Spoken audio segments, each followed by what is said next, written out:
Hi there, welcome to the channel. My name's Teresa and I'm so pleased that you're joining me here at Teresa Joy Fine Art, which is your go-to spot for relaxing step-by-step drawing tutorials that you can follow along with in real time.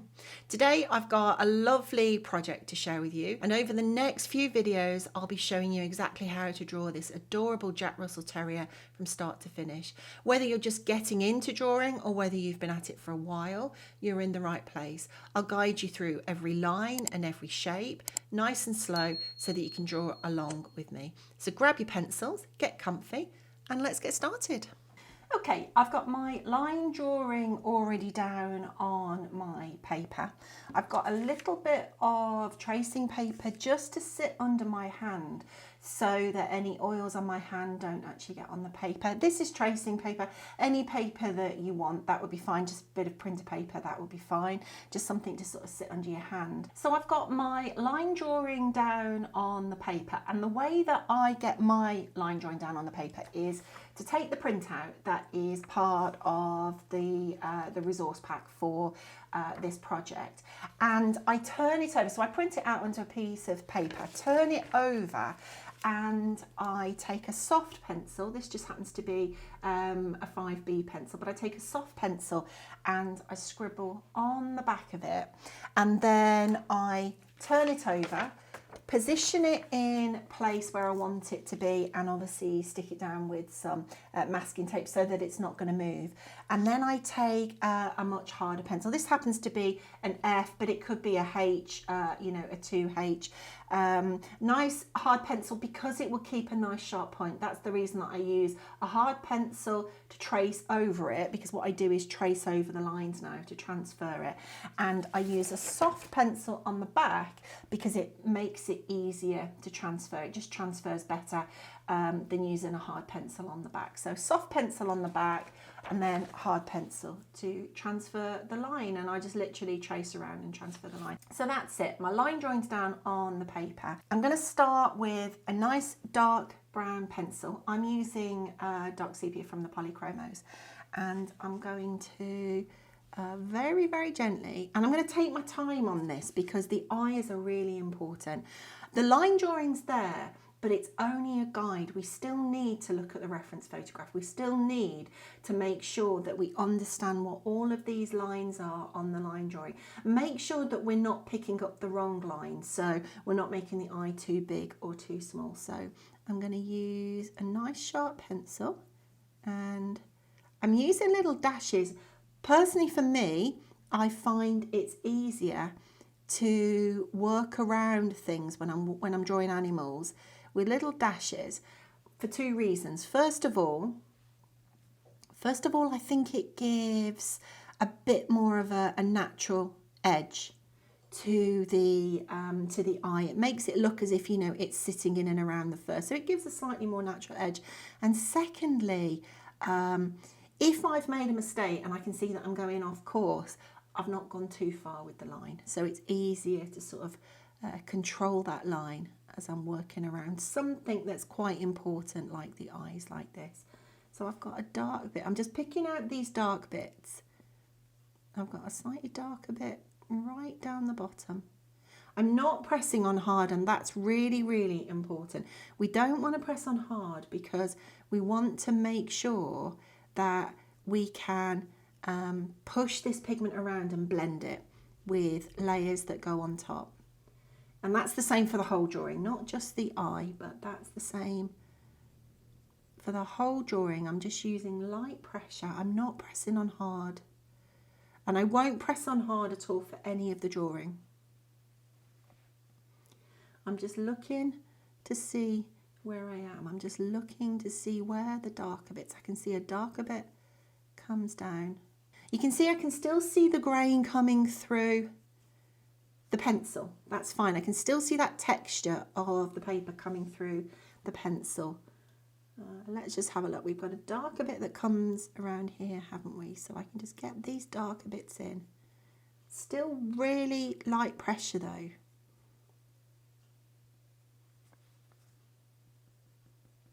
Just dotting it in. Sometimes just little dashes is all we can get in if the space is quite small. So I've got that in. Let's just have a look. This just comes up and over here just a little bit. I'm just looking for that outline. I think that will do for the minute on that eye. That's the dark bit that's in there. Let's just have a look. We've also just got a little bit that comes down there, and I'm just going to plot that in. So we're starting to create some highlights and we're starting to create that waterline on the edge, but that will do for that one for the minute. Let's just work over on this one. Let's do the same on this one. So again, I'm going to go for, I sort of start with the most obvious line, and the outer edge is usually the most obvious line for me to pick up. I don't want to press on hard, because when I go to put the other colours inside, I don't want to start dragging a really, really heavy line into the eye. I want to keep the eye nice and clean. So I don't want to press on hard. So I'm just working around the bottom. We've got this edge again. You can see I'm keeping my pencil tipped up so that it helps me to get the sharper point, the sharper bit. And I will probably keep rotating my pencil as I'm working as well, so that I can keep the sharper point in contact with the paper. This is quite dark around here. Let's just get this dark bit in right into the corner there. And it doesn't matter, of course, if I don't get the eye exactly right. I'm doing my best to look at, you know, where things are so that I can plot it in. But if I don't get every little mark, well, that doesn't matter if I don't get every mark into that eye.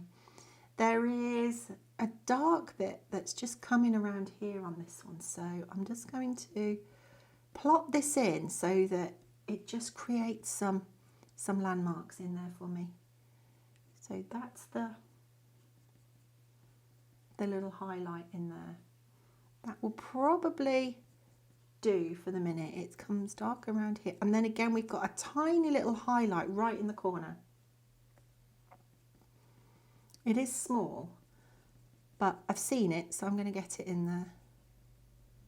And you don't have to put all the marks in that you see. You know, that as an artist you can decide what you do and don't want to put in, but I think little highlights in the eye help to bring a bit of life to the eye. So I'm going to put that little highlight right in the corner. It just shows that we've actually got, it will show that we've got a nice round eyeball in there, that little highlight there. So there we go. I've got some suggestion of the highlights and where the darker bits are in this eye. I'm going to just bring this around here as well. I'm just sort of plotting the shapes in, that's what I'm doing. This is darker here. Just looking for the shapes. Now as I put the darker shapes in the eye, you can see I'm coming around in a curve, because obviously this eyeball is curved. And so we don't just want to scribble straight across, we want to bring the pencil strokes around as if the pencil was sort of moving over the eye, following that eye round. And I'm just tapping that colour in. I don't want to make it really, really dark too quickly. There we go. So I've got a little bit of depth in there. Sort of know where I am. There's a dark bit right in the corner as well. That's not all the dark that's got to go in there, but it's just starting to give me a point to work from. Same on this side. I think I'll just come back to this side and do the same around here. So I'm just going to work around this bit, get this in. There's a highlight there. I'm just thinking about where these darker bits in and sort of working around the highlights to preserve them, because as I start to come in with other colours in a minute, there's a chance I'll lose these. So if I've got them sort of marked in, I'll know where they are. That's all I need to do. I don't really want to do anything else other than that for the minute, apart from, I've said that, and there's a little highlight down there, so I'm going to put that in as well, just preserve that. Okay, so we've got some of the dark shapes in the eye already. I'm just going to have a look at this eye first, and I'm going to get the orange brown bit of the iris in. There is a tiny little bit of brown orange showing through on the iris over there, but not much at all. But let's have a look at this side. So I've got the brown and the orange that's going to go in there. I want to put a base layer in there so that I've got something to sort of blend the brown and the orange into. This is ivory from the Polychromos, and I'm going to add this into this iris area. So I'm going to work all the way down the side and just work around and underneath. It's not very big, so we can't get much in.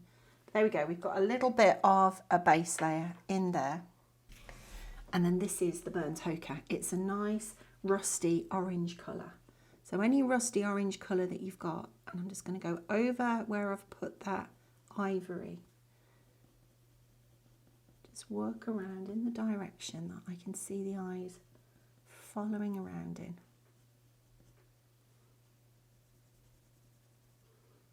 Just getting some right on the side there. Really light pressure. And I'm just using backwards and forwards pencil strokes. That's all I'm doing. Maybe little dashes. Maybe backwards and forwards pencil strokes. One of the two.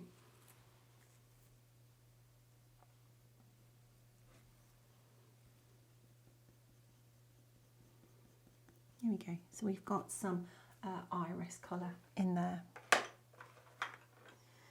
Right in the middle of this eye, I'm going to use a coal grey one, and I'm going to bring a base layer over this pupil area.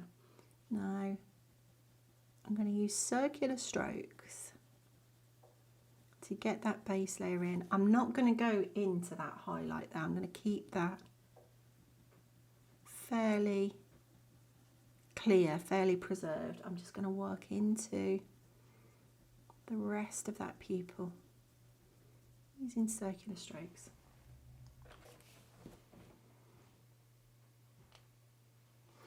And then if we look closely at the eye, we've got a little bit of blue around here, and we've got a little bit of blue around here. So I'm going to use the light ultramarine to get a bit of blue on this side and a bit of blue around here, coming through the eye around this side.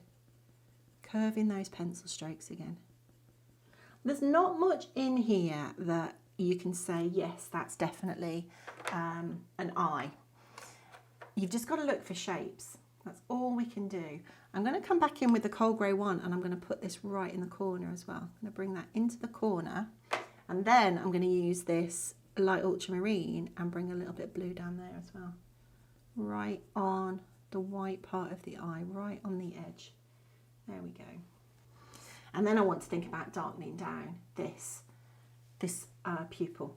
So I'm not going to come straight in with, I'm not going to go straight in with the black. I want to build a few more colours into it first. I'm going to use the dark indigo, and I'm going to work in curved strokes, so they're coming around the eye, round the eyeball. Let's just go over the top as well. Down this side, right down the edge of the eye.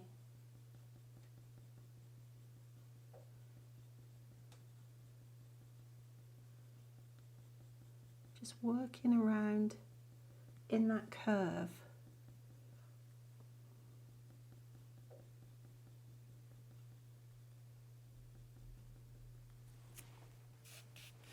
And then this is the burnt umber. I'm going to take a darker brown, any dark brown that you've got. The reason that I've gone for the burnt umber rather than something like the walnut brown or the Van Dyke brown from the Polychromos range is because the burnt umber has got those lovely orange undertones. And so it works really well where we've got orange colours. And obviously I've got orange tones in this iris. So it works really well. Just going to bring some of the burnt umber in onto the bottom of this eye.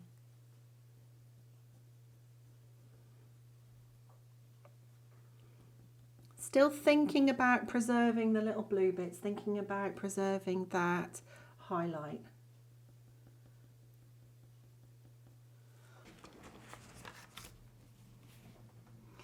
And then I'm going to use the black and I'm going to start to darken bits down. So the first thing I'm going to do is darken down right on the edge of this iris, right on the edge of this eyeball.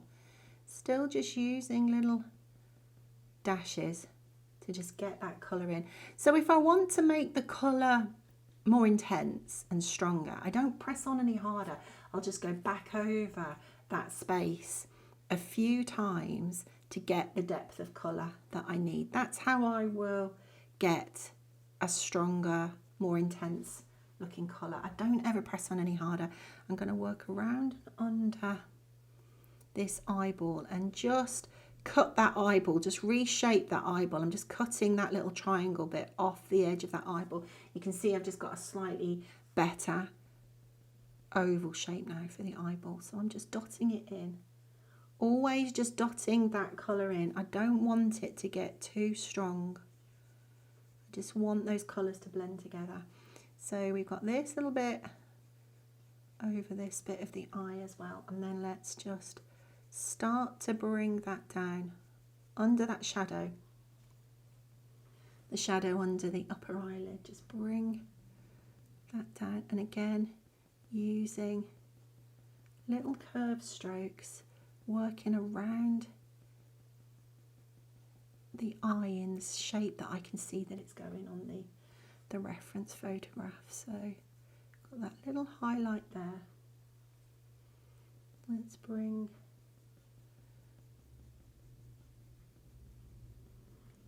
the pencil around this way. Now I don't want to put the black everywhere. I'm going to go back in with the dark sepia and blend it a little bit. I don't want to put the black everywhere, or I'm going to sort of lose that life that I've put in with the other colours. It can start to get quite flat. Black can, in my opinion, black can get quite flat quite quickly. That's one reason that I like the black polychromos pencil, because it's translucent, transparent. You can put other colours underneath and the other colours show through. So I'm going to come back to the dark sepia. So I said I was going to come back to the dark sepia, I think, didn't I? But I'm actually going to come back to the burnt umber and darken down on the bottom with the burnt umber, just to keep it a little bit warmer on the bottom. Just bring a bit more of that brown through. So I'm just trying to get a nice brown bit right on the bottom. Let that black just blend in to that brown bit, and just running the pencil along the side of that lovely reflection that we've got in that lens. Reflections in eyes are really quite good because they show that the eye is glassy, and so that can be really, really useful to show that that eye is nice and glassy. Right in the corner here is a little bit of pink. Now I'm going to use the burnt sienna 10% from the Luminance. I love this colour, I use it a lot. It's a really, really useful colour, I think, for drawing animals, because it's a really sort of muted pink. If you didn't have this, you know, any sort of pale pink you've got, you could just use your beige red from the polychromos if that's all you've got. This one's just slightly more muted, a little bit more, got a bit more purple in it. It's just a little bit cooler. So I'm just going to pop that right into the corner for the edge of that eye, get that in there, okay. And then I am going to come back with this blue again and top up that blue at the top. Just top that up, there we go. I'm going to think about bringing a white in and starting to blend this eye. The white I find is really useful to go over the top or around areas in the eye to again bring that sort of milkiness that you get on an eye when it looks quite sort of glassy and moist. You get that sort of milky colour, don't you? So I'm going to bring the white around the edge of the eye. This is the white polychromos. You can see that I can put the white, we do work light to dark on hot press paper when we're working with pencils, but you can see that I can get the white to go over to a certain extent. So I'm just working that pencil over it until I've got what I need in terms of a blend or a coverage. Let's just bring it around here as well. Now it could be that I do lighten colours and I need to go back in and top them up. That's fine, I can go back in and top them up. So I'm going to come back to the brown ochre, bring that back round. around the back there. I've just said that was brown ochre, didn't I? It was burnt ochre, and this is burnt sienna. Just bringing a little bit of burnt sienna right on the edge to just add a bit of depth.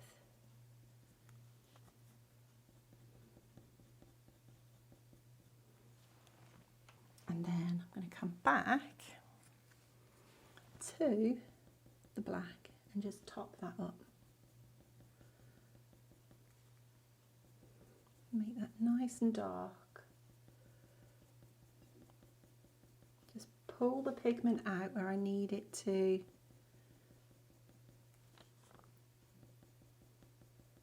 blend a little bit, just darkening it down. I'm going to go darker at the top up here.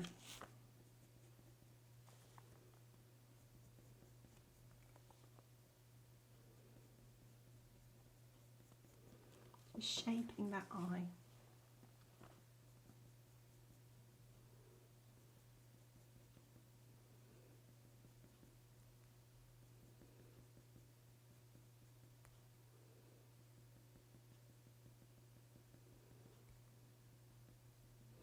And we want to pay attention to the shape of the highlight as well. The highlight is quite important. The shape of the highlight is quite important in the eye, because it's that shape, because it's actually following around the curve of the eye. That's what obviously gives it its shape. So I'm just bringing that over the top. It looks a little bit strange at the minute. Eyeballs always do look a little bit strange until you've got the rest of the sort of surroundings in, and then they make sense a little bit more. I mean, mine's looking a little bit wide like an almond at the minute, but I know that I've got to raise the eye right up on the top of here. So I'm just working into this space with the black pencil whilst I've got it in my hand. And so straight away we've sort of raised the eye up now, and it looks a little bit better. It'll look better again once we get the rest of the surroundings in. I'm just going to add a little bit more brown on the bottom there. So this is back to the burnt umber. And then I can just come back with the white pencil if I feel that I need to adjust anything. So the highlight here could just be a little bit brighter, so I'm just going to dab in with my kneadable eraser, just to dab out a little bit of the darker pigment that's just gone in there. And then this is the Pablo white, which is a much stronger, heavier coverage, much more opaque pencil, whereas the Polychromos white was quite translucent. So I'm just going to add a little bit into the highlight there. Just shape that. And then this is the warm grey one. And I'm going to fill in this little bit here, right above the eye there, just blend that. And I'm also going to start to think about bringing some fur around the edge of the eye, just to get a little bit of fur in. So just going to dab out any pencil lines with, I've just got a little bit of kneadable eraser to just dab out the pencil lines, and then just use the warm grey, working backwards in the direction that I can see the furs going in. So it's sort of coming around, coming over the top, just getting a little bit of fur to just blend out around the edge of the eye, a little bit down here.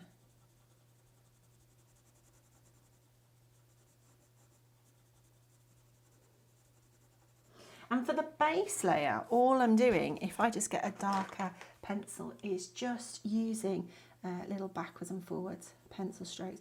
You can either work backwards and forwards if that works for you, or you can use, I call them circular strokes, but they're actually more like ovals, aren't they?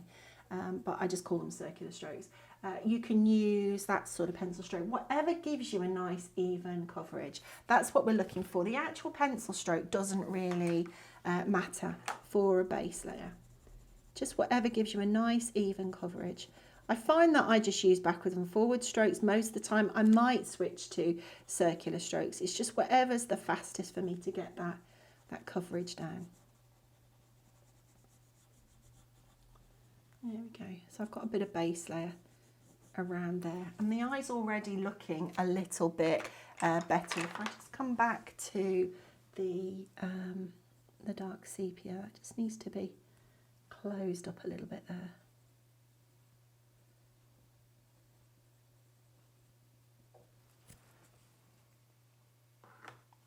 It doesn't really matter whether you work on both eyes together or whether you sort of, work in one area and then work over to the other eye. Usually I tend to sort of work over into the other eye almost straight away if I don't do them together. The reason I do that is because in the past I've left quite a while between the eyes, and then I've forgotten what colours I've used, or I've had to go and work out the colours again, especially if it's a particularly difficult complex eye. I've had to go back and work out those colours again. So these days I just sort of work on both eyes at the same time. So let's have a look at this eye on this side. I'm going to work in with the cold grey one base layer again, and I'm going to work around the edge of the eye, still working in the direction that I can see things are going in. So let's just bring this pencil, it all sort of comes around this way, doesn't it? So I'm just bringing that pencil around. There we go. I'm going to bring some of this ultramarine blue down the side. Light ultramarine blue it is, so, but any sort of light blue colour you've got, bring that down the side. I use the light ultramarine quite often in eyes because it's just a nice warm colour in the eye. There we go, nice warm blue. I find it works quite well.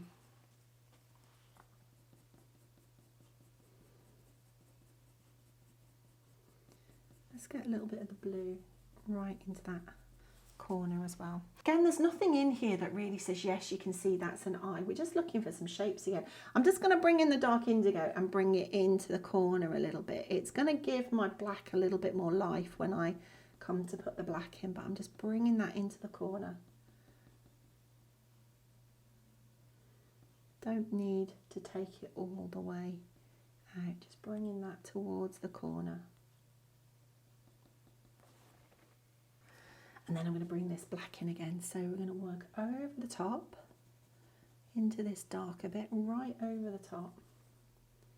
I want to keep this edge. I want to keep a nice edge there. So I'm just going to redefine that edge coming around and underneath. Just looking for those shapes. That's all I can do. So we've got this dark bit that comes down here. Just go back in and look at those shapes. Comes down to this little reflection on the bottom, and then that goes darker, and then it goes back up the other side of this lighter bit.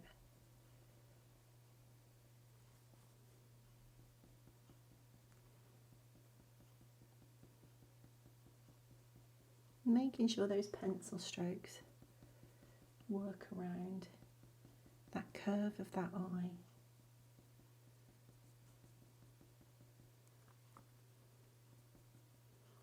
And then this sort of goes up towards the top a little bit. It's quite dark in there, isn't it? Up towards the top.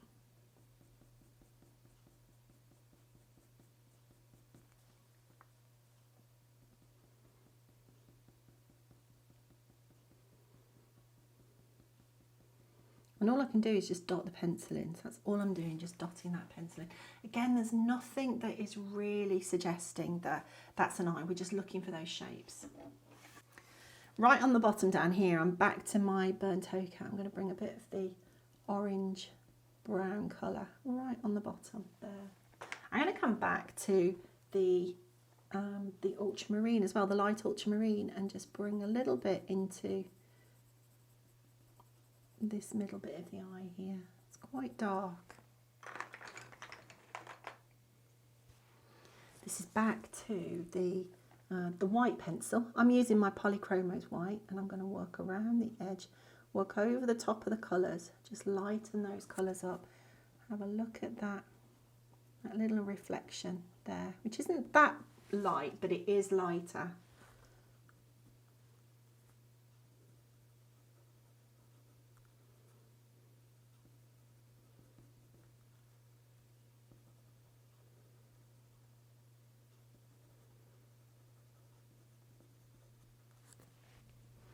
This is the burnt umber again, and right on the bottom, I'm going to bring a little bit of the burnt umber in. Right on the bottom down here, a little bit of the brown.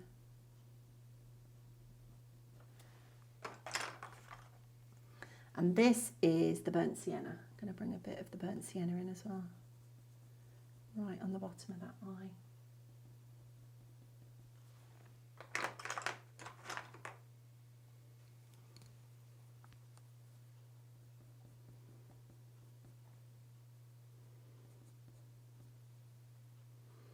And then topping it up with the black, so bringing the black back in.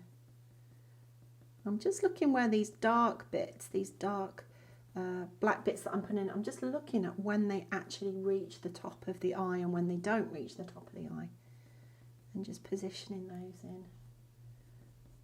It's quite dark down there. There we go.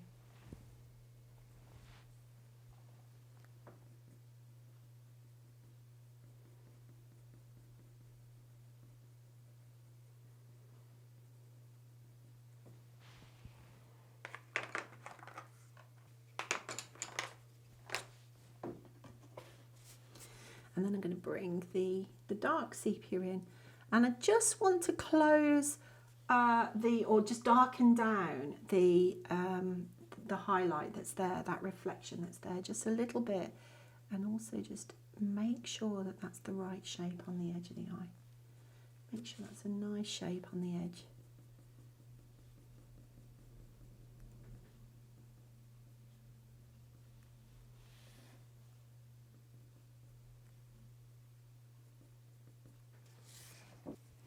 I'm going to bring this blue back in again, this light ultramarine.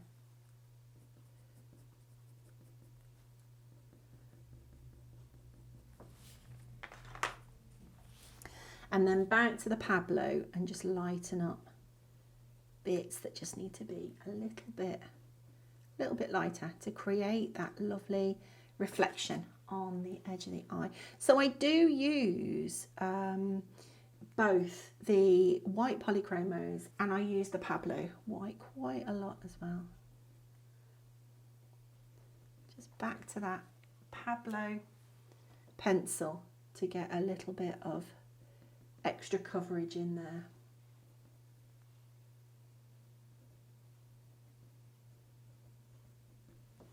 Just like before, I'm going to get a little bit of pencil around the eye. So I'm just dabbing out a couple of the pencil lines. It doesn't really matter that I dab out them all or get rid of them all, because it's going to go quite dark around there anyway, so they'll get covered up. But I'm going to go back in with the warm grey one.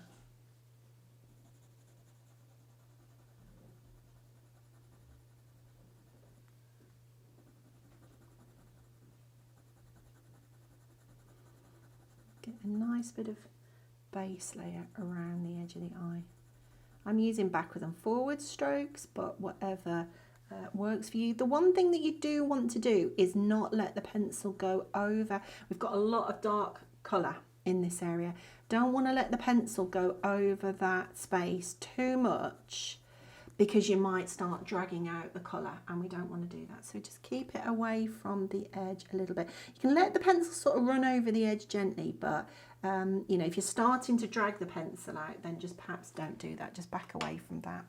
This is the sepia 10% from the Luminance pencil. You could use a little bit of violet grey if you wanted to. That sort of, if I just grab the violet grey and show you, it's just a little bit darker, but it's still, you know, it's not too dissimilar. I'm going to use the sepia 10%. And if you haven't got that, you just want that sort of lilac, sort of purple colour, and I'm going to bring a little bit of sepia around the edge of this eye. So sepia 10% it is from the Luminance. Again, working backwards in the direction that I can see the furs going in. I'm also going to run it into this little eyelid that's here. And let that run over the back. I'm going to bring it around and under. So I'm using little dashes. If we come back to my piece of paper and I just grab a pencil so you can see a darker pencil, I'm just using little flick strokes. So the pencil goes down and it flicks off the paper. It flicks off the paper. But we don't want parallel lines like that. We want little groups of pencil strokes that sort of sit together. And the way that I usually explain it to people is that I sort of do dash, dash, dash, move on, dash, dash, dash, move on, dash, dash, dash, move on. And don't think about it too much. The more you think about it, the less sort of natural the fur's going to look. It's going to look a bit more sort of positioned. All the hairs are going to look positioned. When we're drawing fur, we're not looking to draw individual hairs, we're just looking to draw shapes. Just bring in the fur around under the eye on this side. Getting that little purple bit in. I'm also going to bring it around this side. I might as well do this one whilst I'm here. So I'm just going to bring a little bit down into that eye. Let's just have a look at this. So I'm just going to bring a little bit of this sepia 10% down the side. Now on this side, because I can see, it's less clear, it's less in focus. The focus is a bit more on this side and this side disappears off a bit more. I'm just going to use little circular strokes because, or just little, those colouring strokes that I was talking about, those directional strokes right at the start. If I just go back to this sort of stroke that we were using for the base layer, because there isn't as much detail in here.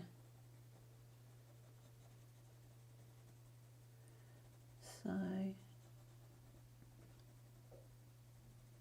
just going to get a little bit of that colour into that space. What I want to do is to go back in. I'm going to go back in with the black. Make sure I've got a nice sharp black, and I want to just redefine the edge of this eye. I need to know where the edge of that eye is, and I've lost that. So I'm going to go back in. Now you may not need to do that, but I've just got to go back and redefine the edge of that eye. There we go. And that's it for this part of the tutorial. Thanks so much for drawing along with me. If you've enjoyed it, don't forget to give this video a like and subscribe to the channel so you don't miss the next part of our Jack Russell project. I'll be back soon with the next video, but if you're itching to start another drawing in the meantime, head over to my website or check out my Patreon page. You'll find lots more tutorials and exclusive projects waiting for you there. Thanks again for watching, and I'll see you in the next one.